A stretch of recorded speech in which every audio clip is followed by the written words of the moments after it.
This is a 2002 RC51 SP2 in winning red with 4 silver metallic accents.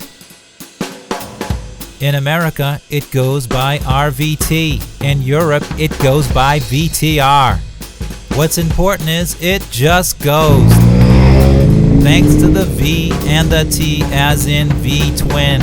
It's got a 999cc 90-degree V-twin with gear-driven dual overhead cams, liquid cooling, and a 6-speed transmission. No pithy quartets here, just 2 giant 4-inch knockers punching out 80 foot-pounds of ball-bonking torque. Have there been faster bikes? Of course! Have there been lighter bikes? At 485 pounds, absolutely yes. Has Honda built a more race-focused production bike since? Not so much. It's got big headlights. It's got big scoops. It's got a trunk big enough to fit your entire lunch. It's even got 2 radiators on the side. Hey, it was Y2K. Back then, Honda's 4 cylinders had been losing to Ducati, who was enjoying a displacement advantage with its 996cc L-twins in 750cc World Superbike. That doesn't sound right. As rubbing everybody's nose in it over the line, and Carl Fogarty in second place, another clean sweep, the 3rd in a row for Ducati. So Honda designed a purpose-built WSBK Ducati killer, and in 2000, Honda and Colin Edwards did just that. Beating Bayliss and Bostrom on the Ducati 996. But Ducati came back to win in 2001. So Honda went back to the drawing board to win World Superbike once again in 2002 with this, the Sport Production 2 or SP2. Join me in this edition of Hugger to Hugger as we ride and review this factory racing legend. Fantastico!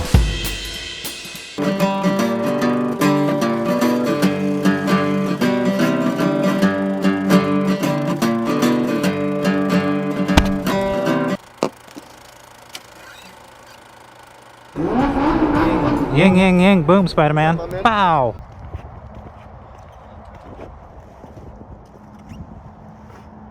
Alright, so this is a very clean and well looked after example of a 2002 Honda RC51 SP2.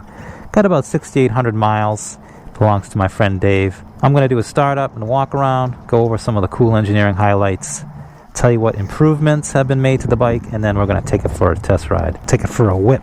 But first, if you own a bike you'd like me to ride and review, drop me a line and I'll feature your bike on the next edition of Hugger to Hugger.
So the RC51 came in two flavors, an SP1 built in 2000-2001 and an SP2 built from 2002 to 2006. US colors were mostly this red with silver accents, but there was also an all-black version offered in 2005 and 2006, as well as a Nicky Hayden racing livery, which has a silver frame instead of the black. And you get some stickers, and that's to celebrate Nicky's 2002 AMA Superbike victory. But in Europe, there were a few different colors. You could actually get an all-red version and an all-white version to commemorate Colin Edwards' winning bike.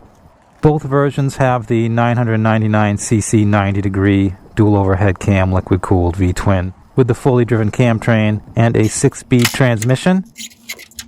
At the crank, you get 133 horsepower at 9,500 RPM and 78 foot-pounds at 8,000 RPM with a 10,000 RPM soft red line. Recorded track times are 10.6 quarter mile and 168 mile per hour top speed. The engine has the RC45 derived aluminum matrix cylinder sleeves with the carbon ceramic reinforcement. You have two radiators, one placed on either side rather than the traditional front, to lower the engine and CG and provide direct airflow impingement on the cylinder head and exhaust for improved cooling. But despite this, these bikes tend to run hot at low speeds because you don't get enough low pressure flow over the body to cool the radiators. Also, it's not the best setup for the track if you lay this thing over on its side and spray slippery coolant all over the place. The SPK race bikes had the radiators relocated to the front. There's a ram air intake, Showa fully adjustable suspension front and rear. The compression damping is adjusted at the base of the fork. The rebound damping and spring preload is adjusted at the top. You have 4-piston Nissin calipers with 320mm discs and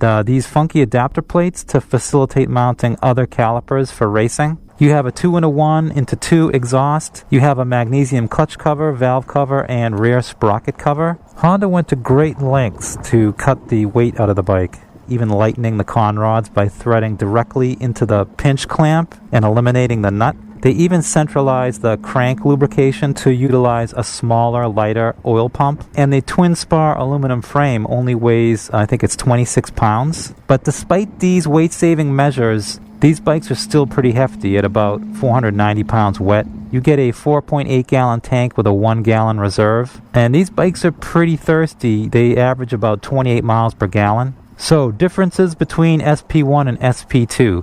An SP1 can quickly be differentiated from an SP2 by the large Honda decal at the base of the side fairings, which the SP2 doesn't have. Also, the front fairing stays on the SP1 are a black steel, and on the SP2 they're a bare aluminum. So changes to the SP2 are pretty extensive. So the weight was reduced 11 pounds by lightening the frame, swing arm, forks, and wheels. You get a stronger, stiffer frame and swing arm. The SP2's forged aluminum swing arm is 2 pounds lighter and about 5/8 of an inch longer, or 16 millimeters longer. The frame is about a half pound lighter with new hangers. You also get a lighter aluminum seat subframe. The throttle body on the SP2 was increased from 52 to 64 millimeters. They also revised the fuel injection nozzles. You have new D-shaped exhaust ports, and the ECU is reprogrammed for improved power and reduced lurching. The SP2 has 2 fans. I believe the SP1 only has 1 fan. You also have smaller brake caliper pistons on the SP2, being, I think, 30 and 32 millimeters, as opposed to the SP1s, which are slightly bigger at 32 and 34 millimeters. The SP2 has 0.5 millimeter or 20 thousandths thicker rotors and a smaller master cylinder than the SP1. You also get different Showa forks on the SP2. Some other incidentals are you get harder piston wrist pins on the SP2, a Colin Edwards race-derived windscreen. They also revised the rear subframe tray to shift the battery and electronics forward and down for mass centralization.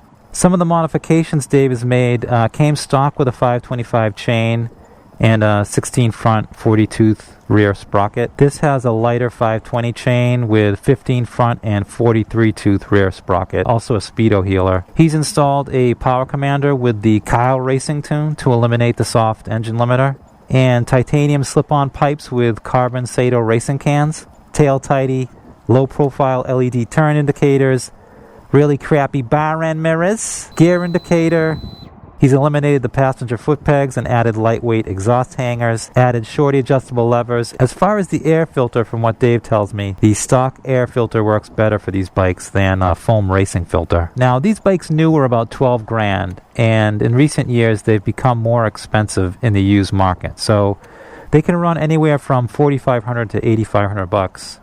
But expect to pay about $6,500 on average for a bike with under 20,000 miles. And remember, there's a pricey 16,000 mile valve adjustment and service. So if you see a bike with 15,000 miles, just remember to factor that into your purchase price. Alright, let's take this thing for a whip. Okay, key on, stand up. Huh? That? Oh yeah, F1, I like that.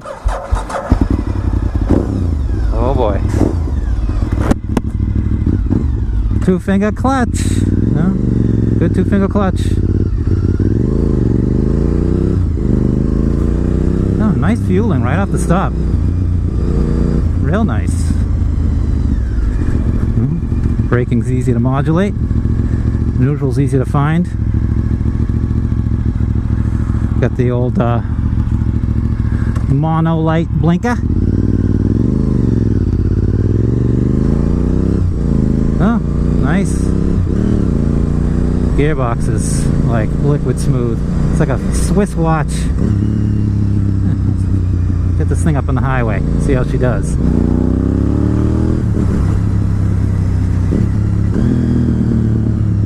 So out of the box, these bikes had about 133 horsepower. Now this bike has a power commander. It's probably putting out another 8 to 10 horsepower.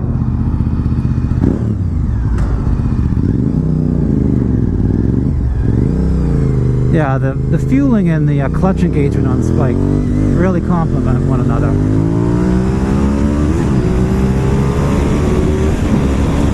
Yeah, feels good.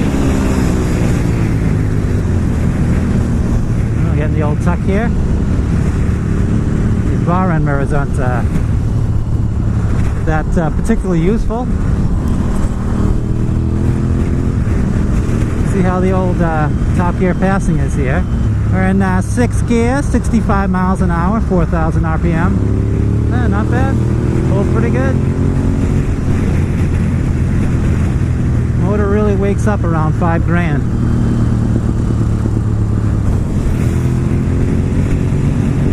So let's check the old wind protection here in the tuck. And quite a bit of shedding off the sides and the top of the helmet. Quite a bit of head buffeting. Even if I scooch back on the seat, got my chest against the tank.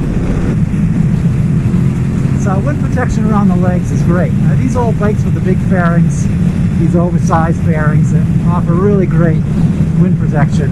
I would say that this could benefit from like a bubble windscreen, just to knock off some of the shedding on the sides of the head. So 80 miles an hour, top gear, hardly any vibration. The motor is liquid smooth. Suspension's eating up the bumps. A little bit of vibration in the pegs, but very minor. This feels like a modern bike. Doing 90 miles an hour, one hand around this corner. Let's see how it holds the line here. Oh, not bad. It holds the line nicely. Hardly putting any input on this thing, and it's just going right around here. No issues at all.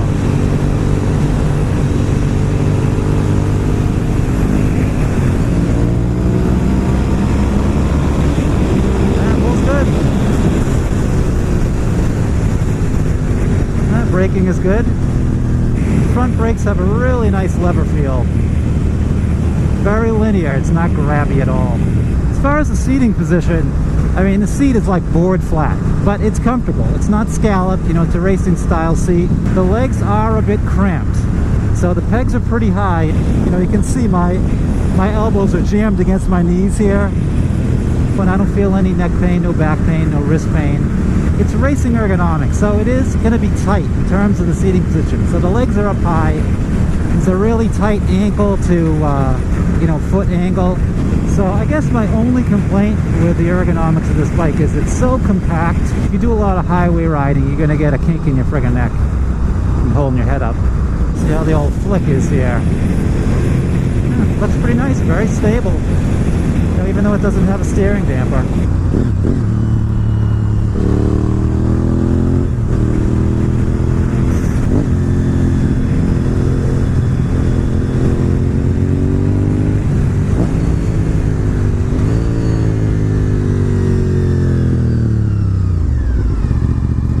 Yeah, I like the brake feel. Let's go Camry. Friggin' Camrys. Oh, no U-turn. Come on, Camry, you got it.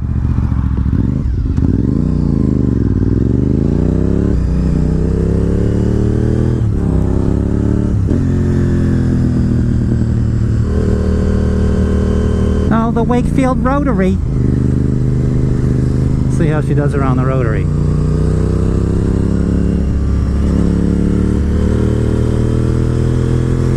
Not bad.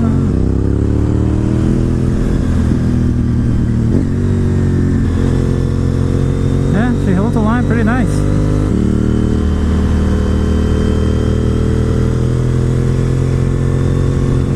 I don't want to push it, but yeah, handles nice.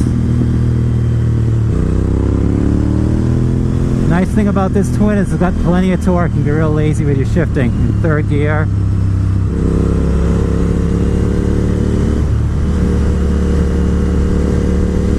Yeah, nice. No traction control, so traction control's in your right hand. Beautiful, beautiful. Let's see how low we can go with the revs. Let's see, idle is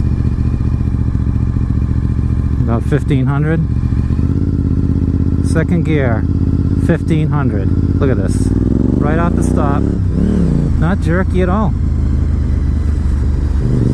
Fueling on this thing's better than my 1199. Lake Quannapowitt.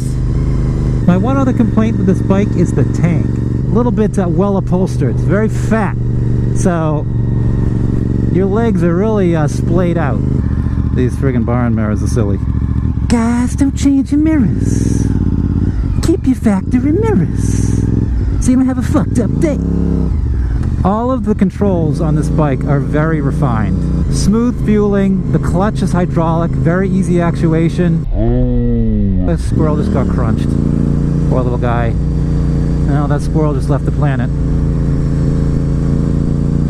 Say a little prayer for the squirrel. Now this bike has a manual air idle control. There's a little control here on the left. A little cable stock. And I have it on the low setting, which is like 1500 RPM. So here we are, third gear. We'll just lug this thing at 1500. Look at this. Third gear. No problems. Tons of torque. Look at that. It really doesn't matter what gear you're in. Look, fifth gear, I'm doing 45. Tons of torque. Try doing that in like a, CBR. You'd have to downshift, 3 gears to get anything out of the motor. So these are very streetable motors. So you've got this vintage art style digital dash. It's got a very 90s feel to it. Pretty cool. I mean, it's very legible, very easy to read. Nice big numbers on the speedo. Dashboard gives you odometer, trip mileage, and engine temperature, coolant temperature. All you really need. I don't think there's a fuel gauge. So it's a 4.8 gallon tank with about a gallon reserve. Get about 28 mpg average, which isn't too bad for a big thirsty liter twin. I feel like this is Honda's last dedicated WSBK race bike. They really haven't been big on WSBK since 2003 when the race rules changed. We got a little bit of water on the road. It just rained, so no traction control. This is old school analog, so we're going to take it a little bit easy. This isn't my bike. We're here in Harold Packer, but it has a lot of really cool, racing features. It has these adapter plates on the front forks, so that you can adapt different front calipers. If you're going racing. The cylinder liners are actually an aluminum composite, so it's an aluminum matrix with a carbon ceramic reinforcement. It's pretty advanced for its day. Similar to Nikasil. Very comfortable. I mean, you could daily this thing easily, no problem. Very smooth, very comfortable ride. The suspension is stiff, but it's also pretty compliant in the way it soaks up the bumps. So good shock attenuation, very smooth, hardly any vibration. Feel a little bit of vibration, you know, transmitted through the fuel tank, through the inside of your thighs. When I was like around 25 years old, I was coming around one of these corners. I'm going to try and find the corner. It was in December. Around this time, it had been warm that week, like 70 degrees. And then I went out riding on my old Honda Nighthawk, and I guess someone had washed the car and the water had run down the driveway into the road, and it froze at night. I think it was this corner, yep. I came around this corner, lost control, shot the bike through this beam and post fence. I dented the gas tank with my knee, so I couldn't walk, and I broke my hand. So the bike is like still running on its side with the wheel turning, the headlights on. You know, it's pitch black, and I had to crawl up this lady's driveway. I'm kneeling on her front stoop, and I reach up and ring the doorbell. The bike was unregistered and uninsured because I just was like tuning the bike. I took it down the street, then I took it down another street, and ended up in Harold Parker, and obviously lost control of the bike. Cop showed up, fire department showed up. They're wheeling me into the ambulance, and the cop is like, "Robert, you're gonna be getting a package in the mail.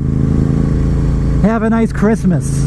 And the package was court summons. Bike flicks fairly well. It doesn't hesitate at all. You don't get any of that funky flip-flop happening through the transitions as it crosses over. Very stable, very responsive. Doesn't even have a steering damper, although it could definitely use one. I mean, this thing's a wheelie machine, so you don't want to get yourself in a tank slapper. So that distinctive whirring noise you hear is the gear-driven cam train. So most bikes use you know, chains off the crank to drive, a set of gears to turn the cams. This bike uses 3 gears right off the crankshaft, so it's geared all the way through. So that's the gear noise that you hear.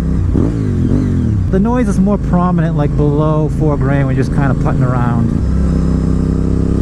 Turns in really nice, holds a line very easily, very stable. I mean, I feel very comfortable on the bike, even though the road is a little bit wet. There's so much accuracy and fidelity in the throttle control that I'm not really worried about losing the rear wheel, even with all its torque. These bikes are still very competitive on the track with modern super bikes. There are a couple of channels on YouTube. I think it's Jet Set 1, and he races an RC51, and he's keeping up with, you know, S1000RRs and CBR 1000s. The 90 Degree Twins, they have that long power pulse, and they fire at 270 and 450 degrees. So the energy in a typical, you know, internal combustion engine like an inline 4, between firing you're storing energy, the inertial torque, in the flywheel. But with a twin, they store that inertial torque in the opposing conrod, piston assembly. So you get a very smooth, long, linear power pulse, which promotes, you know, traction and drive out of the corners. Makes the motor very tractable, very easy to manage, which is one of the advantages of a twin. You know, maybe 3 or 4 years ago you could pick one of these up for about $3,500, but people are realizing how valuable these bikes are now, and so they're quite a bit more expensive. To find a nice one like this, you're going to spend about $6,500. I mean, this thing's baby. This is a very clean example. Dave's taken really good care of this.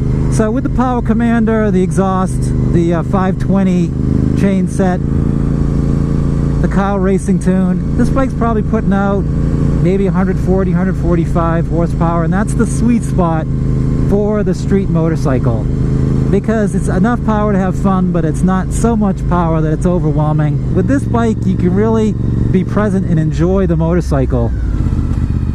Yeah, it's a nice 5.0 right there. I got the turbo hood. Oh yeah, look at that. Nice. Got the ponies. That's pretty nice. Those cars are getting crazy, price-wise. This is Roller Coaster Road.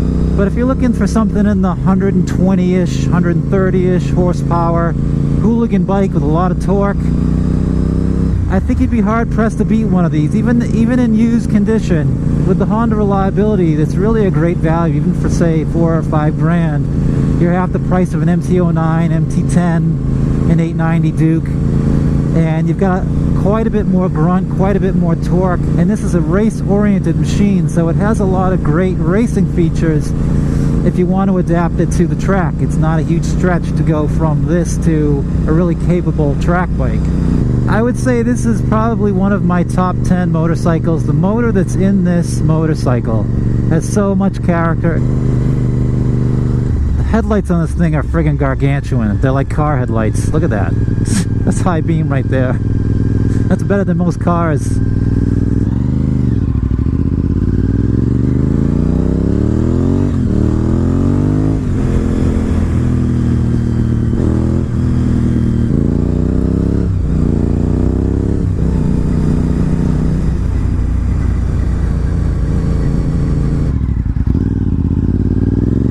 It's great even at low speeds. You know, here I'm putting around through the downtown.